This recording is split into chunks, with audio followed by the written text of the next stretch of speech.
Pero ang ating face of the game ay pumapabor dito sa Blazers. Oops, Giselle Chan almost hitting our technical side. And Ateneo's stand here in the second set. Definitely challenge kasamang rin. At yun ay isang understatement. Ha? Yeah, down by 10, but good effort by Giselle Tan. But again, service reception for Ateneo not there. So that's a lot better. Humiro trying to score for Ateneo. Cheng recovers. Navarro counters. Good dive by De Jesus from the back line. Drop by Eliza. Cheng covers. Navarro attacks. Navarro attack error. Naghahanap ng check ball. Si Coach Michael Carino. Check, sabay smile. Alam mo, trying to, Basta alam ko, yung mga naghahanap ng check ball, ang sinasabi nila, mahaba ang daliri ng mga kalaban. Saka nails. Yun ang mga tumatanggi at sinasabi, bagong gupit ang mga kuko namin. Oo nga. And Clona with a service reception. Navarro against two, this time good cover by Getiliana. Late ang transition dito ng Blazers. At ito na yung unang 2-point run ng Ateneo after being ahead at 4-2. 79 is the count here in the second set. Janelle Cheng signaling the next offense para sa Ateneo. Good reception by Torres. Dunk. Exactly. Ganda naman ng dunk ng cover doon ni Ella. Maraginot down the line. Cheng cross court for Navarro. Navarro attacks. Itong si Ella De Jesus. Kitang-kita niya, nandun si Ella pero inatake pa rin niya. And we were talking about errors as of now. 9 errors for Ateneo. 4 pa lang for St. Benil. Dito lang yan? Second set. At di pa tayo tapos. They committed 9 errors likewise.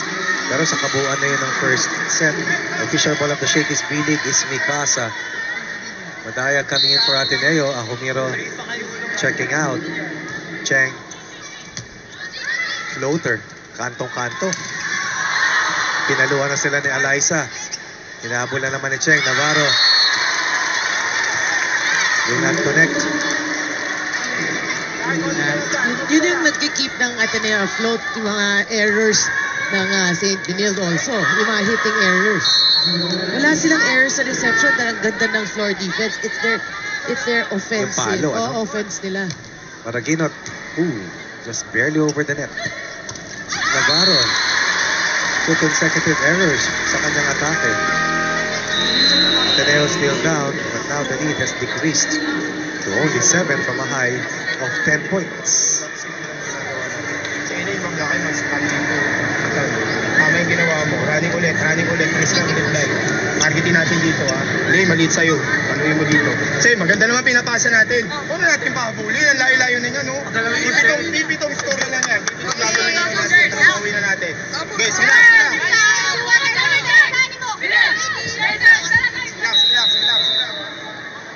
Well, syempre si Coach Michael, he doesn't want the lead to dwindle. The 10-point lead now down to just 7. Saka nga yung ibigay dyan is yung momentum. Yung swing na tinatawag dahil kanina makikita mo, shaky na yung tayo ng Lady Eagles. Pero ngayon, umakit na naman ng mga balikat at nabuhayan. Enya Valdez in front. Maraginot doing her task at the service line. Cheng. Costero. Will received by Maraginot. Good dig. Good. Cross-court cover by Enclona. Ginalog ng Kikiliana. Cheng. Kay Navarro. Yeah. I was about to say, I was talking to Coach Mac earlier. Cheng sets are too high for Navarro. Parang nag-aalangan tuloy. You have to set it lower. This is a perfect example. And that is to the liking of Janine Navarro. And Janine Navarro has exploded dito sa second set. Bagamat meron tayong dalawang unforced errors na nakita kanina, mas pinupuntahan siya dito ni Cheng. Sa second set, 19 Blazers, 11 for Ateneo. Maraginot bumuelo. Maraginot umalo ng sobrang haba. Kung di ako nagkakamali, dito sa laban na to, mas maraming attack errors si Maraginot kaysa sa puntos niya. Yeah, I would agree. And that is not to put her in a bad light. Kundi, yung struggle lang na hinighlight mo kanina. If it's Fan Family Pizza, it's got to be Shakey's. That will be our services. For Janine Navarro. Inilagan ni Kikiliana. Meron na hulog sa gitna nila ni Joanna. Maraguinot back to a 10-point lead. We really gotta mention that was a great serve because Maraguinot, si Gatchiliana, perfect position eh. Bumaba siya at the right time na feeling na yung line Kala mo out na, diba? Biglang bumagsak. So it's really a good serve. Tan has been scrambling for one save after the other. Pinabuka ni Cheng. Dinasad yung blockers dito sa kaliwa. Dinala sa kanan. Biggest lead of the second set for the Blazers, and Coach Ty Bundit calls another timeout for the Lady Eagles. Isa lang.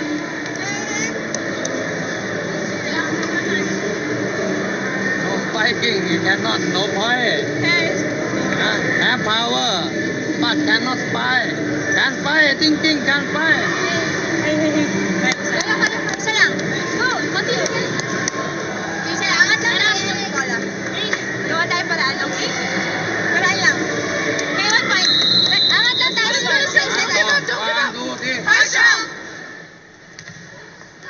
You gotta love the way Eliza Valdez stays positive for her teammates. It's easy, di ba, for a captain, parang, let's look to the next set. But yes, Eliza, angat na natin yung score. Isa lang. You know, that's a great sign of how good a player she is. When I remember the time when Eliza first made her move to play dito sa ating Shakey's Gilig, batang-bata pa si Eliza. Exactly. Mahihain pa itong si Eliza, of course, a recruit from UST. Yeah. Pero kung pumalo, Luz Maria Josep, dinig mo hanggang Katipunan. Kaya nga love siya ng mga fans because she basically grew up here. You know, in terms of her volleyball career. Looking for another check ball is Torres this time. That will be outside for Torres and the Blazers. But you know, they're able to maintain this 9-point lead with Panaga still not in the front row. So that's a good sign for CSB. Ateneo down by 9. And Clona solid as a rock. From the back, pumalo si Navarro. Ito yung hinahanap mo na tulong. Oo. Dahil ganyan klase mga atake, pambasag sa depensa. Timeout muna rito. Ang Blazers lead has been once again sliced to 8. Para iwaldas yung palo natin, di ba? So isa lang yan. Huwag kayo makontento ng ganyan. Tatago na lang gagawin natin. Isa maganda patay lang. Tama yung ginawa mo. Subukan naman natin ito yung C. Ito naman yung tres natin. Hindi pa rin to. Tres load ka lang ha. Palo yung zone 1 ha. Palo yung zone 1. Sige, Mel. Isang patay ka. Saan lang natin. Huwag tayo makontento. Focus pa. Go. One big fight for Ateneo. Animo for the Blazers. I heard two things. See, yung unang sinabi ni Coach Max, samantalang parang binibigyan niya ng ibang direksyon itong si Cheng na sumilip sa ibang point of attack sa kanilang offense. At first thing first, isang magandang reception ang hinahanap dito ng Blazers. Tan, De Leon. 2 in a row for De Leon. Yeah, and so far, good rally right now for Ateneo, just down by 7.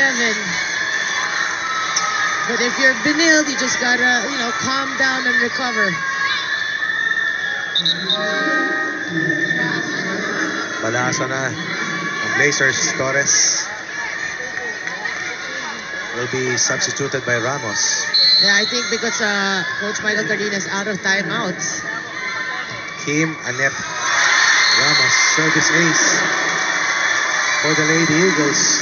From a high of 11, it's down to 6. Yep, Andy Madaig with the ace. But if you're Benil, you're just waiting desperately for Panaga to get into the game. And for the first time here in this set, nakita ko nang tumawa. Ngumiti si Coach Ty Bundit. Nakikita na niya ang fire sa mata ng Eagles. That was a good call actually by the referee. It did not cross. And Ramos, brief stay inside as Ateneo threatens. It's now 17. Serving 22. Sunod-sunod na puntos para sa Ateneo na binasag ng isang service error ng Lady Eagles. But Coach Ronnie, that's what you do. A great job by Coach Michael Carino because wala na siyang timeouts. What did he had to change, stop the momentum. Did a Pa-break lang, no? substitution. Oh, Pa-break did a lang. substitution. Ngayon, nagka-service error si Madayan.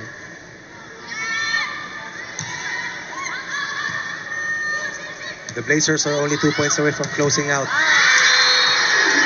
the second set. Make that the Blazers are only one single point from going up 2 sets to none laban dito sa Lady Eagles. And again, Coach Ronnie, another hitting error by Maraguinot. Maraguinot, ano? Oo, Kung hindi sobra, talagang hindi tumatawid. that's true. Para sa Blazers, close out point. Ostero serving for Benil. Dan. Piningit ni Alaysa.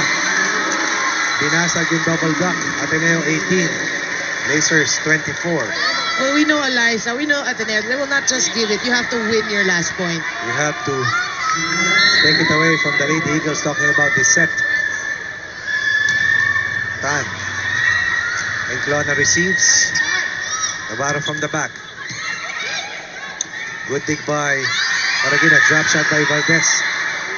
Nabasa ni Cheng. Oo. Torres off speed drop. Tan, itinash yung bola. Double block. Sakto para kay Eliza. Block.